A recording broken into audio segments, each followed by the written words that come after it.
Right, నేడు Tihar jail నుంచి కోర్టుకు కవిత హాజరు కాబోతున్నారు. ఆమెను ఈ ఉదయం కోర్టు ముందు సిబిఐ ప్రవేశపెట్టనుంది. సిబిఐ వారం రోజుల పాటు పోలీస్ కస్టడీ కోరే అవకాశం కనిపిస్తోంది. నిన్న తీహార్ జైల్లో ఉన్న కవిత అరెస్ట్ చేస్తున్నట్లు సిబిఐ ప్రకటించింది. దీంతో కవిత అరెస్టు సవాల్ చేస్తూ ఆమె తరపు న్యాయవాది నితీష్ రాణా రౌజ్ అవెన్యూ కోర్టును ఆశ్రయించారు. గురువారం రంజాన్ సెలవు నేపథ్యంలో ప్రత్యేక న్యాయమూర్తి మనోజ్ కుమార్ ముందు ఈ అంశాన్ని ప్రస్తావించారు. ఎలాంటి ముందస్తు సమాచారం లేకుండా అరెస్ట్ చేయడం సరికాదన్నారు. ముందుగా చెప్పాలంటూ కోర్టు ఆదేశాలు ఉన్నాయంటూ గుర్తు చేశారు. దీంతో మద్యం కుంభకోణం కేసును తాను గతంలో విచారించలేదని న్యాయమూర్తి పేర్కొన్నారు. అత్యవసర కేసులు మాత్రమే ప్రస్తుతం పరిశీలిస్తామని చెప్పారు. దీన్ని రెగ్యులర్ కోర్టు ముందు ప్రస్తావించాలని సూచించారు. పూర్తి అప్డేట్స్ మా ప్రతినిధి రామకృష్ణ ద్వారా తెలుసుకుందాం.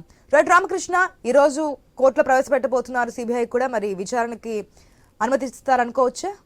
గురూజీ రామ్ నారాయణ్ జీ ప్రపంచ ప్రఖ్యాత జ్యోతిష్యులు ఇప్పుడు మన హైదరాబాద్ లో ఎటువంటి సమస్యలకైనా తక్షణ పరిష్కారం చేయబడును. సంప్రదించండి 96651137 9000004357. ఇక డెఫినెట్ గా కూడా సిబిఐ విచారణకి కోర్టు అనుమతిస్తుంది. కవిత తిహార్ జైల్లో ఉన్నారు. ఆమెను ఈ రోజు ఉదయం 11 గంటలకు రోజవెన్యూ కోర్టుకు తీసుకొస్తారు. రోజవెన్యూ కోర్టు కావేరీ బవేజా ముందు హాజరుపరుస్తారు.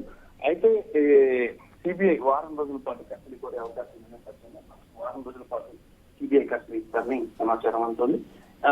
దీంతో ఇక కవిత లాయర్ రోహిత్ నితీష్ రాణా ఇద్దరు కూడా వాదన స్ట్రాంగ్ ఎత్తించబోతున్నారు.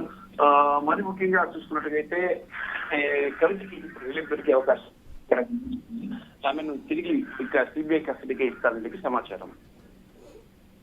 రైట్.